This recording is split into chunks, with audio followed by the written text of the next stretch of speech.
નમસ્કાર મિત્રો દુશ્મની જેટલી જૂની તેટલી વધુ ઘાતક। આ શબ્દો ગુનાની દુનિયામાં લાગુ પડે, પરંતુ આ સાથે રાજકારણ માટે પણ આપણે બોલી શકીએ। રાજકારણમાં પણ નેતાઓ એકબીજાની રાહે હોય છે। ક્યારે સમય આવે ને ક્યારે દાવ આપણે લઈ શકીએ, ક્યારે પોતાના હરીફને પાડી દઈએ, ક્યારે તેને રાજકીય રીતે ખતમ કરી દઈએ। સમય આવે ત્યારે લોબિંગ પણ થાય, સમય આવે ત્યારે જૂથવાદ પણ સામે આવે, પાર્ટી એક તરફ રહે, પોતાનું હિત ક્યાં છે, પોતાનું ભવિષ્ય ક્યાં છે, આ તમામ બાબતને વિચારી સોગઠાબાજી રચવામાં આવતી હોય છે। જેતપુર વિધાનસભામાં ભારતીય જનતા પાર્ટીમાં પણ કંઈ આવું થઈ રહ્યું છે। પ્રશાંત કોરાટ અને જયેશ રાદડિયા બંનેમાંથી મજબૂત મૂળિયા કોના છે? આ બંનેમાંથી મજબૂત કોણ છે? ત્રણ પાસાથી આપણે સમગ્ર વિવાદ સમજવો છે। વિસ્તારથી વાત કરીએ તો ગુજરાતમાં જયેશ રાદડિયા અને પ્રશાંત કોરાટના ખાટા સંબંધોને લઈ ફરી એક વખત ચર્ચાઓ શરૂ થઈ છે। કહેવામાં આવી રહ્યું છે કે ફરી એક વખત એ જ જૂથવાદ ચાલી રહ્યો છે અને સંબંધો આજની તારીખે પણ ખરાબ જ છે। લોધિકા સંઘની ચૂંટણીને લઈને વાત છે, પરંતુ આપણે પહેલા એ સમજી લઈએ કે આ દુશ્મની ક્યાંથી શરૂ થઈ, સંબંધો ખાટા ક્યાંથી થયા। ત્યારબાદ લોધિકા સંઘ સહિત આપણે થોડા વિવાદો જાણી લઈએ કે ભૂતકાળમાં કેટલા વિવાદો થયા, જેના પરથી આપણને લાગે કે જૂથવાદ ચાલી રહ્યો છે અને ખરા અર્થમાં ભારતીય જનતા પાર્ટી કંઈ વિચારી રહી છે, છતાં પણ તેનાથી કંઈ થતું નથી।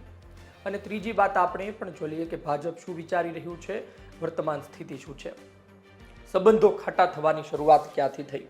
વિઠ્ઠલભાઈ રાદડિયા ગુજરાતના રાજકારણનું ખૂબ મોટું નામ, અને બીજું એક નામ છે સવજીભાઈ કોરાટ। આ બંને નેતાઓ જેતપુર વિધાનસભા માટે પણ જાણીતા છે અને સૌરાષ્ટ્રના એક મોટા નેતાઓમાં પણ તેમની યાદી થાય છે। વિઠ્ઠલભાઈ રાદડિયા ખાસ કરી ખેડૂત નેતાઓ માટે જાણીતા છે, પોતાની એક દબંગ પર્સનાલિટી માટે જાણીતા છે, પરંતુ સંબંધો ખાટા થવાની શરૂઆત કહીએ ને જૂથવાદની શરૂઆત શરૂ થાય છે 2012 જેતપુર વિધાનસભાથી। જેતપુર વિધાનસભા જે કોરાટ પરિવારનો ગઢ હતો, જેતપુર વિધાનસભાથી સવજીભાઈ કોરાટ જીત્યા, ત્યારબાદ તેમના પત્ની જશુમતીબેન પણ જીત્યા, અને ત્યારબાદ કહેવામાં આવતું હતું કે વારો છે એમના દીકરા પ્રશાંતભાઈ કોરાટનો, પરંતુ આ ગઢમાં પગ મૂકે છે જયેશ રાદડિયા અને જીતે છે અને પોતાનો દબદબો પ્રસ્થાપિત કરે છે। અને ત્યારથી આ બંને જૂથ વચ્ચે કહેવામાં આવે છે ઝઘડા ચાલી રહ્યા છે, પંદરખાને ભયંકર જૂથવાદ ચાલી રહ્યો છે। વિઠ્ઠલભાઈ રાદડિયા ધોરાજી બેઠકથી જીતતા હતા, જયેશભાઈ રાદડિયાને રાજકોટ પૂર્વથી ઉતારવામાં આવે છે। 2007માં પ્રયોગ અસફળ રહે છે, તેઓ હારી જાય છે। ત્યારબાદ ધોરાજી બેઠક ખાલી થાય છે, વિઠ્ઠલભાઈ રાદડિયા પોતે લોકસભા લડવા જાય છે પોરબંદર, અને આ ધોરાજી બેઠકથી પહેલી વખત ધારાસભ્ય બને છે જયેશ રાદડિયા 2009માં। ત્યારબાદ 2012માં તેઓ જેતપુરમાં પગ મૂકે છે, ભારતીય જનતા પાર્ટીમાં ત્યારબાદ જોડાય છે, પેટા ચૂંટણી પણ જીતે છે અને કોંગ્રેસમાં હતા। ભાજપમાં આવ્યા બાદ પોતાનું વર્ચસ્વ કઈ રીતે જમાવવું, ભારતીય જનતા પાર્ટીમાં આવ્યા બાદ પોતાનો દબદબો કઈ રીતે કાયમ રાખવો, એ કોઈ એમની પાસેથી શીખે। કોરાટ પરિવારના ગઢમાં જાય, પોતાનો વિસ્તાર વધારે છે, પોતાનો દબદબો વધારે છે। વિઠ્ઠલભાઈ રાદડિયા ત્યારબાદ રહેતા નથી અને 2012 તો જીત્યા, પેટા ચૂંટણી જીત્યા, ત્યારબાદ 17 પણ જીતે છે અને 22 પણ જીતે છે। આ દરેક વિધાનસભા ચૂંટણીમાં નવા જૂની જેતપુર વિધાનસભામાં થતી રહી છે। અને આ બધા વચ્ચે વાત એ જ હતી કે કોરાટ પરિવારનું શું, કોઈ સમયે તેવું લાગે કે પ્રશાંત કોરાટ અને તેનો પરિવાર હવે નબળા થઈ ચૂક્યા છે, રાજકીય રીતે તેનો દબદબો નથી રહ્યો, ત્યાં પાછા ભારતીય જનતા પાર્ટી વાળા તેમને ઉપર લાવે, એ ઉપર આવે, લાગે જયેશ રાદડિયાનો દબદબો ખતમ થવા જઈ રહ્યો છે, ત્યાં ફરી જયેશ રાદડિયા કંઈ નવા જૂની કરે। આ બધી વાત છે ભૂતકાળની, અત્યાર સુધીની વાત છે, અને આ બધા વચ્ચે વિવાદો શું થયા છે આપણે તેના પર એક નજર કરીએ। અત્યારની પહેલા આપણે વાત કરી લઈએ લોધિકા સંઘની ચૂંટણી। લોધિકા સંઘ એ વિસ્તારમાં મહત્વનો ગણવામાં આવે છે। અરવિંદ રૈયાણી પણ મહેનત કરી રહ્યા છે, ભૂતકાળમાં ખૂબ મહેનત કરી, એડી ચોટીનું જોર લગાવ્યું, પરંતુ સફળ ના રહ્યા। ફરી એક વખત ચેરમેન પદ પર તેની નજર છે। નીતિન ડાંકેચા છે, તેના સાથે જયેશ રાદડિયા હોય, પીઠબળ હોય જયેશ રાદડિયાનું તેનું કહેવામાં આવે છે, અને જે અરવિંદ રૈયાણી મહેનત કરી રહ્યા છે તેને પ્રશાંતભાઈ કોરાટનું પીઠબળ હોય, તેની મદદ ચાલતી હોય તેવું કહેવામાં આવી રહ્યું છે। અને આ બધા વચ્ચે ફરી એક વખત લોધિકા સંઘની ચૂંટણી જામી છે। ભારતીય જનતા પાર્ટીના નેતાઓ સામસામે છે અને વાત વર્ચસ્વની છે, વાત પકડ બનાવી રાખવાની છે। જે પકડ બનાવી રાખવાની વાત છે સૌથી અગત્યની છે, કારણ કે જો લોધિકા સંઘ જાય, અમુક સહકાર ક્ષેત્રમાં ધીરે ધીરે હાર થાય તો પછી એ પકડ ધીમી પડે, અને જો સહકારમાં તમે ખોવાયા તો પછી જેતપુર વિધાનસભામાં ખોવાતા સમય નહીં લાગે. થોડા સમય પહેલા જેતપુર નગરપાલિકાની ચૂંટણી હતી. સુરેશભાઈ છે, જયેશ રાદડિયાના નજીકના કહેવાય, તેની ટિકિટ કાપવામાં આવી. તેણે કહ્યું કે પ્રશાંત કોરાટના કારણે ટિકિટ કપાણી છે. અને ત્યારબાદ ફરી એક વખત જૂથવાદ ત્યારે સામે આવ્યો હતો. ત્યારે પણ એ જ વાત સામે આવી હતી કે જૂથવાદ ચાલી રહ્યો છે, બંને નેતાઓ સામે છે, આ રીતે જાહેરમાં નામ લઈ દેવામાં આવે છે.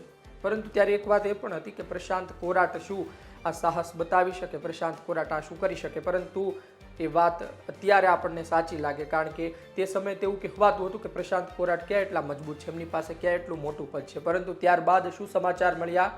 તેમને મહામંત્રી બનાવવામાં, ભારતીય જનતા પાર્ટીમાં જગદીશભાઈ વિશ્વકર્માની ટીમમાં તેને સ્થાન મળે છે. એ દર્શાવે છે કે ભારતીય જનતા પાર્ટી પણ તેને પુશ કરી રહી છે, આગળ વધારી રહી છે. રાજકોટ ડિસ્ટ્રિક્ટ બેંકની વાત હોય તો હાઈકોર્ટ સુધી રીટ પિટિશન દાખલ કરવાની હોય તો જે જયેશ રાદડિયા સામેના જૂથના તમામ એક થઈને પહોંચ્યા હતા, ત્યારે પણ વિવાદ થયો હતો. જયેશ રાદડિયા જાહેર મંચ પરથી કહે છે કે આ એમના પિતાજીએ વાવેલું એમનું ખેતર છે અને તેનો લાભ પણ તેઓ જ લેશે. અને ત્યારે પણ વિવાદો થયા હતા. ભૂતકાળમાં નરેશ પટેલ સાથે પણ જયેશ રાદડિયાના સંબંધોને લઈ ખૂબ ચર્ચાઓ થઈ છે. પછી 2017ની વિધાનસભા ચૂંટણી હોય, એ પછી ઇફકોની ચૂંટણી હોય, આ બધી બાબતે ચર્ચાઓ થઈ છે. પણ કોરાટ પરિવાર સાથેનો સંબંધનો નાતો છે, જે પરિસ્થિતિ છે અત્યારે આ આપણે જોઈ રહ્યા છીએ. અને ત્રીજું પાસું, ત્રીજી વાત આપણે કરીએ તો એ વાત છે કે ભારતીય જનતા પાર્ટી શું વિચારી રહી છે. વાત છે બેલેન્સની. બંને નેતાઓ, બંને પરિવાર ભારતીય જનતા પાર્ટી માટે મહત્વના હોય તેવું ભારતીય જનતા પાર્ટી મેસેજ આપે. ભારતીય જનતા પાર્ટી તેવું કહે કે ભાઈ રાદડિયા પરિવાર અમારી માટે મજબૂત છે, તો કોરાટ પરિવાર પણ અમારી માટે અગત્યનો છે. આ મેસેજ આપે, કારણ કે ટિકિટ આપે જયેશભાઈ રાદડિયાને, પ્રદેશમાં સંગઠનમાં મોટા સ્થાન આપે પ્રશાંતભાઈ કોરાટને. પરંતુ જ્યારે રાજકોટની વાત હોય, જ્યારે રાજકોટની અંદર જેતપુરની અંદર વિધાનસભાની અંદર સહકારી ક્ષેત્રની વાત હોય, ત્યારે આ જૂથવાદ સામે આવતો હોય છે. કારણ કે સંગઠનનું પદ મળતું હોય છે, પરંતુ ધારાસભ્ય અને સાંસદ બનવું એ પણ નેતાઓનું એક સપનું હોય છે. જેતપુર વિધાનસભામાં આજની તારીખે પણ પ્રશાંત કોરાટનું નામ ચર્ચાય છે. ઘણો સમય થઈ ચૂક્યો, અમે સ્થાનિક સ્વરાજ્યની ચૂંટણીમાં ત્યાંથી નીકળી રહ્યા હતા, લોકો સાથે વાત પણ કરી હતી. ત્યારે પણ એક વર્ગ હતો જે સૌજીભાઈ કોરાટના વખાણ કરતો હતો, પ્રશાંત કોરાટની મજબૂતાઈ વિશે વાત કરતો હતો. અને એક વર્ગ હતો જે જયેશભાઈ રાદડિયાના વખાણ કરતા થાકતો નહોતો. એટલે ખતમ થઈ ગયું તેવું પણ નથી. જેતપુર વિધાનસભામાં આજની તારીખે પણ જૂથવાદ છે અને બંને પરિવાર મહેનત કરી રહ્યા છે. જયેશ રાદડિયા પોતાની પકડ જમાવવા મહેનત કરી રહ્યા છે, એ અકબંધ રહે ત્યાં, અને કોરાટ પરિવારે છે કે ત્યાં એન્ટ્રી મળે.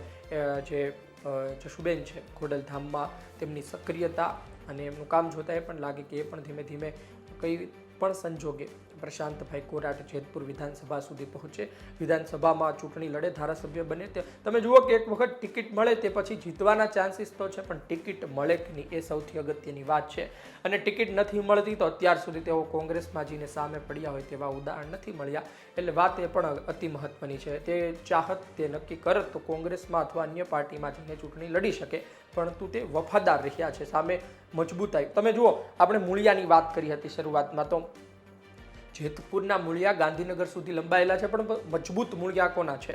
એક એ પ્રકારના મૂળિયા હોય જે પાર્ટીના હોય, પાર્ટી મજબૂત બનાવે, ને એક મૂળિયા એવા હોય કે જે લોકો મજબૂત બનાવે. એટલે કે લોકો નેતા બનાવે એ અલગ હોય છે, પાર્ટી નેતા બનાવે તે પણ અલગ હોય છે, પરંતુ તક મળવી જોઈએ, ચૂંટણી લડવાની પણ તક મળવી જોઈએ, સામા પવને ચાલવાનું ડેરિંગ પણ હોવું જોઈએ. એટલે કે આ બધા વચ્ચે હવે આવનાર દિવસમાં ખબર પડશે કે શું થઈ રહ્યું છે. 2027ની વિધાનસભા ચૂંટણી જેતપુર માટે મહત્વની રહેશે, કારણ કે પ્રશાંત કોરાટ સંગઠનમાં, પ્રદેશમાં મજબૂતાઈ પર છે, મજબૂત સ્થાન પર છે. અને પછી જ્યારે ટિકિટ વહેંચણી હશે અથવા તો ત્યાં નવા જૂની કરવાના કોઈ વિચાર હશે તો પછી જોવા જેવું થઈ શકે છે. આપનો અભિપ્રાય કોમેન્ટ બોક્સમાં લખજો. આપ શું વિચારો છો આ બંનેની લડાઈને લઈ, આ બંનેના જૂથવાદને લઈ અને એ બંનેના વર્ચસ્વને લઈ? ધન્યવાદ.